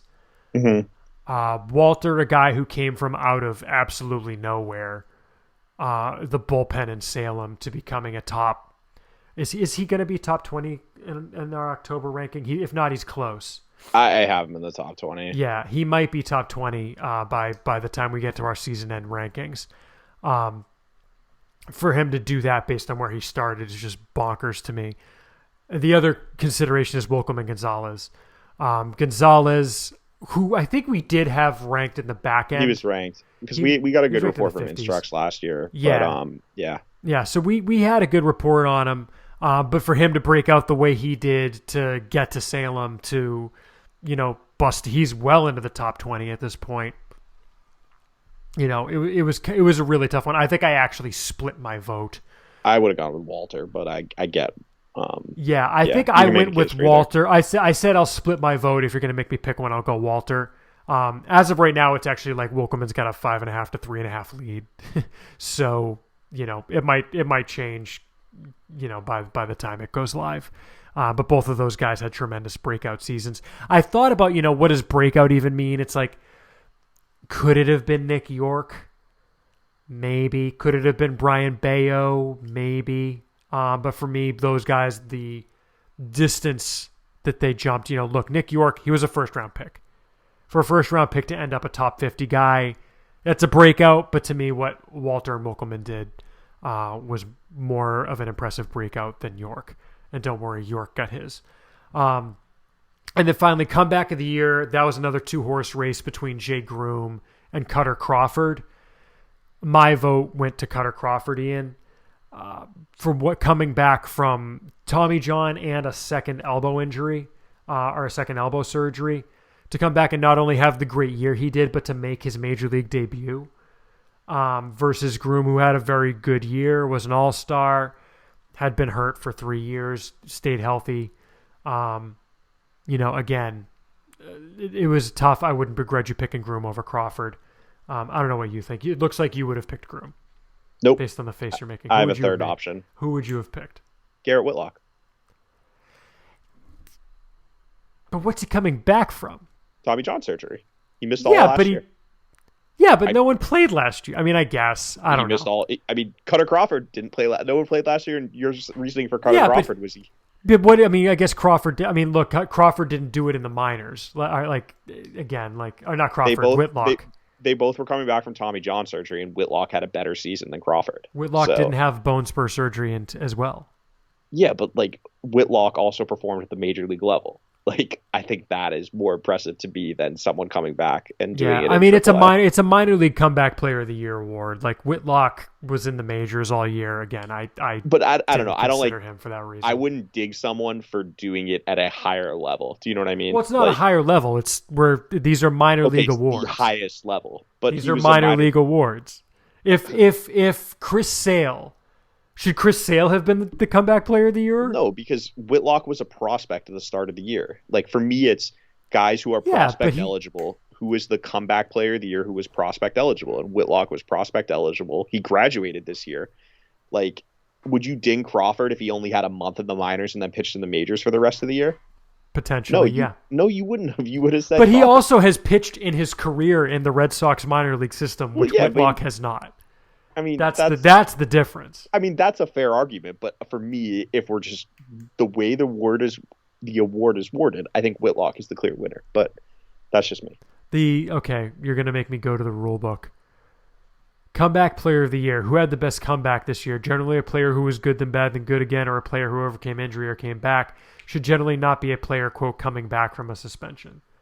So I guess technically it does not say should be a major leaguer or should be a minor leaguer. But I think what Whitlock did at the major league level, coming off Tommy John surgery, is the most impressive, quote, comeback performance in the Red Sox. I took him off the board for this award, personally. I think you guys are robbing him of all these awards, and they're going to come up in arbitration in a few years, and his agents are going to hate you. That's just me. I'm Garrett Whitlock's people. Remember who had your back. That's all I'm going to say. Oh, my God. All right, moving along, ending it on player and pitcher of the year are two guys who we already talked about. Player of the year was Nick York. By far the best offensive season, as well as being young for the level, like anything you want to factor in, and you didn't even necessarily need to. Really wasn't even a question to me. I don't know who you would argue for, like a Steven Scott or something maybe, but it wasn't really even close for me. Pitcher was closer. It was a 2-horse race between Brandon Walter and Brian Bayo. Bayo, of course, was the Red Sox minor league starting pitcher of the year. We went with Walter for this award. I also would have gone with Walter. Yeah. No, I would have gone with Garrett Whitlock, actually. No, I'm just kidding. I actually probably would have gone with Garrett Whitlock. You are the worst. The worst. I would have gone with Whitlock. But if we're talking about, just since this award is the minor league pitcher of the year. It is. And we're going to be semantics with this one. It's not semantics. It's literal definition. I would have gone with Walter, correct. Because, as you said, I think Bayo had a very good year, don't get me wrong, but Walter had a better year. And I understand it was at a lower level, but like the biggest thing for me is like number of hits allowed. Bayo was 91 and 95 in a third innings. Walter was 67 in 89.1 innings, leading to like Bayo's whip 1.28, Walter's 0.97. Like that was the big separator. The whip was the thing for me that did it, because the Ks were basically the same. Mm-hmm. So for me, it came down to whip and like opponents' average against were the two biggest kind of separators for me. Mm-hmm. Offensively, I don't think you can make a case for anyone else. Honestly, no, you can't. It's no thought. Like his season was incredible. Mm-hmm. I mean, the only thing you could dig him on, ironically, is his base running, but that's just that's what happens. Yeah, he's not very fast, so yeah. I understand. But by the way, Walter led the system in ground ball to fly ball ratio. I mean, Walter's going to be, when we do our end of year rankings, it's going to be a fascinating one.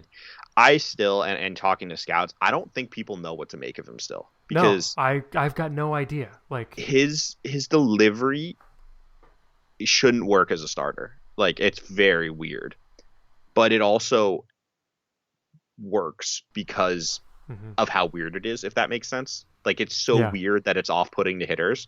Yeah.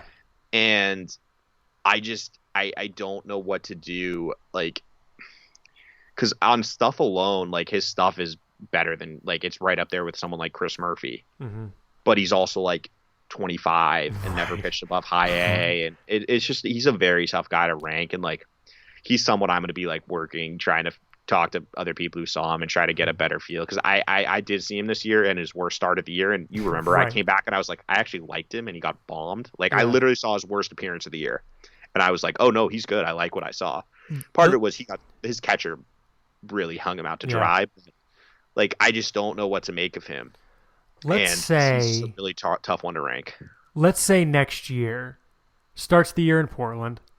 I would not be surprised if he pitches in the big leagues next year. Oh, I wouldn't either. But no, it's not where I was going. I was saying, let's say he does, we're 2 months in, he does in Portland what he did this year, which is Brandon Walter this year, 2.8 ground ball to fly ball ratio, whip below 1, batting average against below 200, OPS against of 541. Just dominant. K to 9 in the 13s. Walks around 2 per 9. If he goes and does that in Portland, he's got to be a top 10 guy, right? Because at that point, you're getting to a point where age doesn't matter as much. Yeah, I mean, if we're just looking at strictly raw stuff, if he comes out next year and has the same stuff he does this year, then it's like Connor Siebold stuff, but might be a tick better. And he's going to be a similar, we're talking about, what I mean by that is fastball velocity is pretty similar, like healthy Siebold, 93 to 95. Walter's like 92, 94. It's the same range. He's been up to like 97. Mm-hmm. And then it's, a potential plus secondary pitch and another potential average to better secondary pitch. It's a similar like 3-pitch profile. And Walter's someone I would not be surprised if they had him work on a cutter. I just think he has some traits that I think could play with the cutter. And his breaking ball, I don't love his breaking ball. It's pretty slurvy. But yeah, I definitely think there's a world where he's a top 10 prospect next year, no doubt. Yeah, it'd be pretty quick if he does this again. This is the thing is like, we just have to see it because it shows you how off the radar he was. And I think we talked about this before that he wasn't even starting. The Red Sox didn't have him starting the season. I saw him pitch and it was just like, yeah, okay. Brandon Walter, interesting. But he wasn't didn't even register. He didn't break camp with Salem as a starter, as a 24-year-old. That's how off the radar he was. And yeah, he just pitched his way into being a border. I mean, he's in my top 20. Mm-hmm. And I think he'll end up in the site's top 20 for the end of the season. Yeah. And yeah, as you said, there's a case to be made that he's a top 10 guy if he shows the same stuff next season. Agreed. Well, yeah, that's our awards. Tell us what you think. Agree, disagree, sound off. These things are out there to create discussion. So, be nice about it. Maybe a little nicer than Ian was, but I'm just kidding. Be nice about it. Well, it's a discussion. It's a thing to talk about.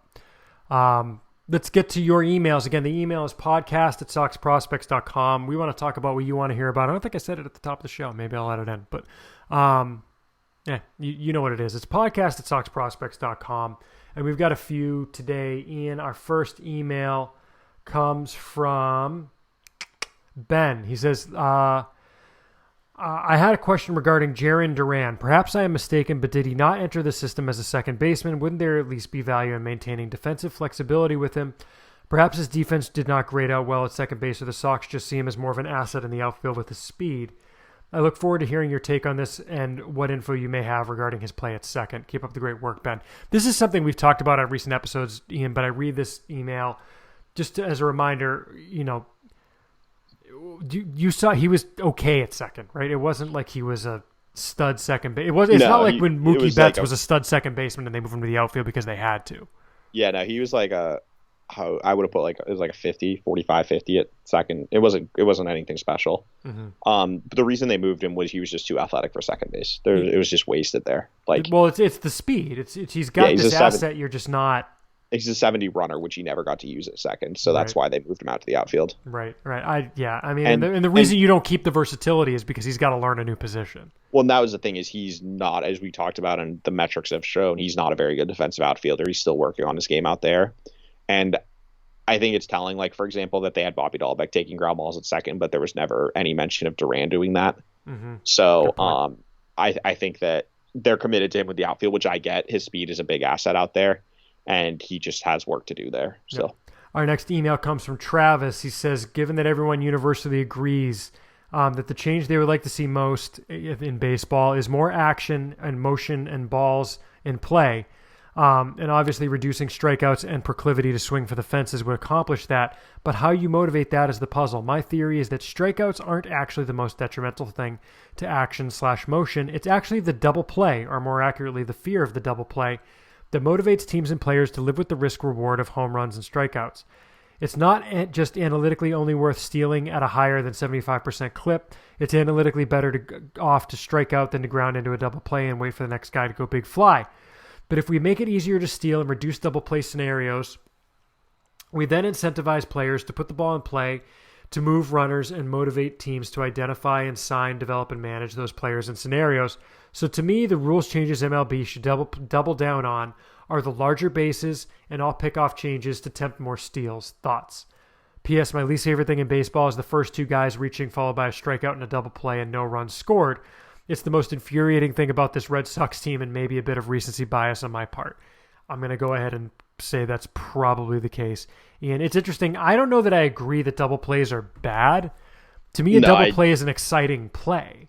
Yeah, I disagree. The way to do it is the pitch clock, and the pitch clock accomplishes all the things you're trying to go for, because it cuts down strikeouts, increases contact. Like Big BA, as we talked about, I think last week, had that great article running through all the changes, and I think that's the move that needs to be made. Is I don't want to see the game fundamentally change. I double plays. If a guy grounds into a double play, that's partially on him, but I also the defense turning it, like that gets a pop in the stadium. That's an exciting play.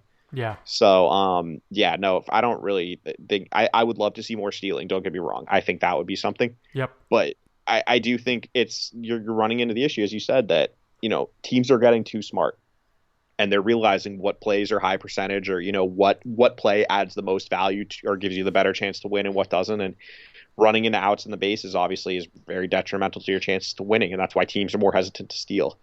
But I would love to see it coming back. I'm not sure we're ever going to get there, but I do think that, if you want to see more action, more balls put in play, things like that, more hit and runs, the way to do that is get the pitch clock in and make it so the pitchers have less time between pitches to max out on every single pitch.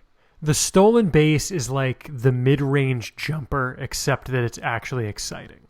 Exactly, because, the mid-range jumper used to be a big part of the game, same with the stolen base, and now mid-range jumper is seen as like an analytically detrimental shot, basically. Like it lowers your chance of winning. So, yeah.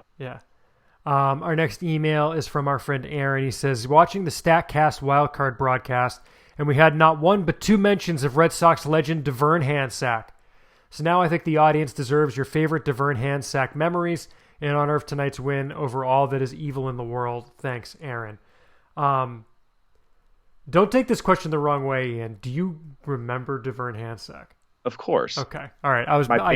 My favorite Nicaraguan fisherman ever. Lobsterman. Yes. Yeah. I mean, the obvious answer is the 5-inning no-hitter to end the, what was that, 2006 season. Yep. Yeah, because he was. I'm not going to say I was young. I was a teenager. How about that? When he was. Thank you so much. When he was doing his thing in the majors. But yeah, I think it has to be that. I remember it was the rain shortened 5-inning no hitter. Yeah. That was a very memorable experience. But it has to be that. I think that's the only answer. Yeah, I mean, do you want to hear? Do you want to feel really old? Not really. Guess how old he is now. I mean, I've got his page up already. Oh, do you? So, Okay. I mean, he was born in 1978. That surprised me. I didn't think he was this old. Yeah. Well, because the thing is, they signed him when he was 28. So for those who don't know DeVern Handsack, let me read his scouting report on the website. Okay, it's just a paragraph. I'd like to make clear I did not have a. You did not write this. Handsack is a lanky righty who throws a lot of strikes. His arsenal includes a 4-seam fastball that sits around 91 to 92 miles per hour, a 2-seam fastball with some movement, a good low 80s changeup, as well as a high 70s tight slider, which he utilizes as his out pitch. Good command of all of his pitches, but needs to work on consistency, forceful delivery. Pitched in the Houston organization from 1999 to 2003, but was released in the spring of 2004. In 2004 and 2005, he pitched in a Nicaraguan professional league, where he also had to work as a lobsterman to make ends meet. Handsack is of Creole heritage and speaks Creole, English, and Spanish. That is his scouting report on the website. And yeah, I mean, if you look on the website, he's got a gap from 2003 when he was pitching in the South Atlantic League in Lexington, and 2006 when he went to Portland and pitched for Boston for 2 games. Yeah, he was a trip, man. He was in the Red Sox system from 2006 to 2009. He made one appearance in 2009 before he got released in May of 2010. Oh no, I think he got hurt in 2009 and they released him in 2010. I think he had like Tommy John and just never came back. But he was the 2006 Sea Dogs Pitcher of the Year. 2-time International League Pitcher of the Week, once in 07, once in 08. He was a 5-time Sox Prospects Pitcher of the Week in 07 and 08. Kind of funny that he was the Sea Dogs Pitcher of the Year in 06 and never was the Pitcher of the Week for Sox Prospects. But maybe it's quite possible we didn't have a Pitcher of the Week yet in 06, actually, come to think of it. We might have started that in 07. So, yeah, DeVern Hansack. Loved hearing that name on the StatCast broadcast the other night. So thank you for that email, Aaron. And that's going to wrap up our emails for the week. Can you say what the context was for? I don't remember at all. Aaron, can you tweet us what the context was? I'm like email genuinely us. Interested. Yeah. Because I didn't watch the StatCast broadcast, so I would like to know. If any more of the games are on ESPN, Ian, you got to try it. It was a revelation. And it's not even for the StatCast piece of it. It's for the 3 people talking about baseball who like the sport and aren't just saying random stuff like A-Rod. A-Rod was saying, what did he say? The Yankees are a bully offense. You can't run away from them. If you run away from them, they're going to get you. And it's it was a weird broadcast. I don't really want to. We don't need to go into it. It was just a weird broadcast. Hey, if any more of the games are on ESPN, try the ESPN2 StatCast broadcast. Trust me, just the interesting stuff they had with fly ball paths. Like I said, they had Dahlbeck's numbers against fastballs 97 and higher. Just interesting baseball stuff. It's the broadcast for the people who like baseball. Because we always say the ESPN broadcast is not for the guy who's going to watch the game anyway. It's for the person they're trying to attract who's not necessarily a baseball fan. So anyway, that's my sermon for the week. I'll step off my soapbox. But yeah, watch the StatCast broadcast. Anything else, Ian, or should we wrap? Let's put a bow on it and go watch some playoff baseball. For Ian, I'm Chris. You can follow us on Twitter. Follow Ian at Ian Cundall. That's IANCUNDALL. Follow me at SP Chris Hatfield. And follow the site at Sox Prospects, both on Twitter and Instagram. Make sure you rate and review us. We would appreciate that wherever you're listening to this show. And support us on patreon.com/Sox Prospects. You can also send us emails at podcast@soxprospects.com. And we want to give a shout out to our $5 level Patreon supporters. That'd be Kyle Costigan, Tyler Woodrow, Jeff Trainer, David Nardone, Tim Harding, Bill Stanton, Deb Kendall, Evan Kirkwood, Hurricanes 1, Chris Fox, James O'Hara, Nathan Kenyon, Andrew Wallen, David B., Ben Burnett, Al Mendel, Kevin Catrides, Ben NRI, Paul Denyer, Lendl Martin, Cassandra Bukta, James P. McMahon, Stephen Gregory, James Bailey, Andreas Goldstrand, Corey Perrick, Forrest Perkins, Mark Herman, Aaron Meta, Jeff Harwood, Jimmy Mountain, Brian Cowan, Dusty G., Pavel, Jordan Shabbat, Jeffrey Scruggs, Nicholas Staropoli, Bob Introne, Mike Kawano, Chris Bollier, Curtis Waltman, Michael Stewart, Keith Fox, Caleb Farron, John Kane, and Andrew K. Thank you all, and thank you all for listening. We'll be back in your eardrums soon. We'll have rankings this week, so maybe next week we'll come out with a rankings episode and talk about the beginning and potentially end of the ALDS against the Rays. So we'll be back in your eardrums next week. Thanks for listening, everybody.